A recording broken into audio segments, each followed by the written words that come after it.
नमस्कार, सत श्री अकाल, ते की हाल चाल। Welcome to yet another podcast. जी हाँ, नमस्कार, मैं हूँ विशाल, आपका होस्ट, आपका दोस्त। तो आइए, स्वागत है आपका एक और एपिसोड में। आज जिस शख्सियत की हम बात कर रहे हैं उसके बारे में कहना ही क्या, जितना कहा जाए उतना कम है। 4 अगस्त 1929 खंडवा मध्य प्रदेश में एक बालक का जन्म होता है। माँ बाप जन्मोपरांत उसका नाम आभास कुमार गांगुली रखते हैं, जो बाद में वो बदल देते हैं। लेकिन इस इंसान के टैलेंट के बारे में क्या कहें। एक ऐसा singer, comedian, actor, producer, director, music director, उफ और क्या नहीं। जी हाँ, मैं बात कर रहा हूँ स्वर्गीय किशोर कुमार, यानी हमारे किशोर दा की। नंबर 4 का आंकड़ा किशोर दा की जिंदगी में बहुत ही सिनोनिमस था। जैसे उनका जन्म हुआ 4 अगस्त को। वो 4 भाई बहन थे और 4 भाई बहनों में वो चौथे नंबर पे आते थे। उनके सबसे बड़े भाई दादा मुनि यानी कि अशोक कुमार ऑलरेडी एक एस्टैब्लिश्ड एक्टर थे जब उन्होंने अपने करियर की शुरुआत की। खैर, दादा मुनि चाहते थे कि उनके सबसे छोटा भाई, जिन्हें प्यार से वो किशोरिया बुलाते थे, किशोरिया कुछ इस तरह बुलाते थे, वो चाहते थे कि ये भी एक्टर बने। लेकिन किशोरदा के कुछ और ही प्लान्स थे। किशोरदा कहते थे कि उन्हें सिंगर बनना है। तो जब दादा मुनि उनसे पूछते थे क्यों, तुम्हें सिंगर क्यों बनना है, तो वो कहते थे कि दादा मुनि, एक्टिंग फेक होती है और सिंगिंग दिल से होती है। वो हमें दिखाई दिया उनके गानों में। किशोरदा ने अपने प्लेबैक सिंगिंग करियर की शुरुआत की फिल्म जिद्दी 1951, जो देव साहब की फिल्म थी। देव साहब इसमें लीडिंग मैन थे। और आप एक बात शायद यकीन ना करें, लेकिन तकरीबन 1969, जब तक उनकी उम्र लगभग 40 साल की नहीं हो गई, उन्होंने सिर्फ देव साहब और अपने लिए ही गाना गाया, किसी और के लिए गाना नहीं गाया। Strange but true. लेकिन फिर एक ऐसी फिल्म आई जिसने एक एक्टर को सुपरस्टार बना दिया और इनको सुपर सुपर सिंगर। वो फिल्म कौन सी थी? जी हाँ, आराधना।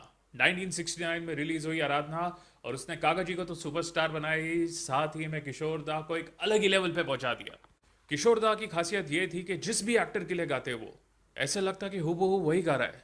चाहे वो देव साहब हो, काका जी यानी कि हमारे राजेश खन्ना, बच्चन साहब, इनफैक्ट धर्म जी के लिए तो उन्होंने उनके करियर का सबसे बेस्ट और मोस्ट रोमांटिक गाना दिया, पल पल दिल के पास, जो कि उनके ग्रैंडसन यानी कि करुण देओल की डेब्यू फिल्म का टाइटल भी बना।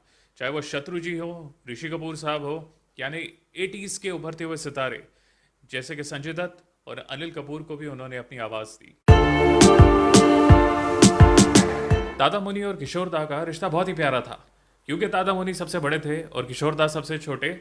सो more than a brother, he was more like a son to Dada मुनि।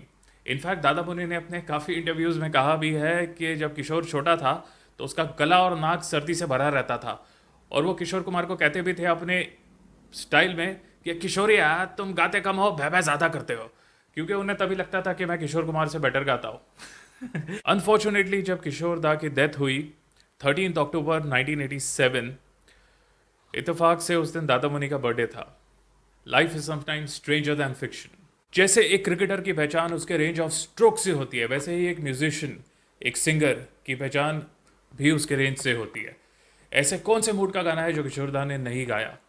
किशोर दा ने आपको हंसाया, आपको रुलाया, आपको एंटरटेन किया, आपसे रोमांस भी करवाया। किशोर दा ने हमें बहुत सारे गानों का तोहफा दिया, और फिर ये कह के कि कभी अलविदा ना कहना, वो हमें अलविदा कह के चले गए। कुछ लोग जो किशोर दा के डाई हार्ड फैंस हैं, वो सोचते हैं कि काश किशोर दा आज हमारे बीच होते तो क्या करते, कैसे गाते, किस किस्म का म्यूज़िक देते।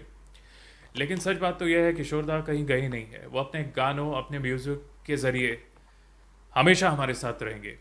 और किशोर दा ने लगभग जो अपनी 60 साल की ज़िंदगी में एकम्प्लिश किया, वो शायद कोई आदमी 160 साल जी के भी ना पूरा कर पाए। लेकिन क्योंकि बात किशोर दा की हो रही है, तो इस प्रोग्राम को हम सैड नहीं बल्कि हैप्पी नोट पे एंड करेंगे। तो ये थे मेरे किशोर दा के बारे में कुछ विचार। तो आपकी किशोर दा से एसोसिएटेड कोई ऐसी मेमोरी, कोई ऐसा मूड या कोई ऐसा इमोशन है तो प्लीज़ मुझे बताइए। आपको आज का एपिसोड कैसा लगा ये भी मुझे बताइए। इस तरह के और एपिसोड अगर आप चाहते हैं तो प्लीज़ कमेंट कीजिए और देखते रहिए। तब तक के लिए like, share, subscribe. Take care, sleep well and चलियोस।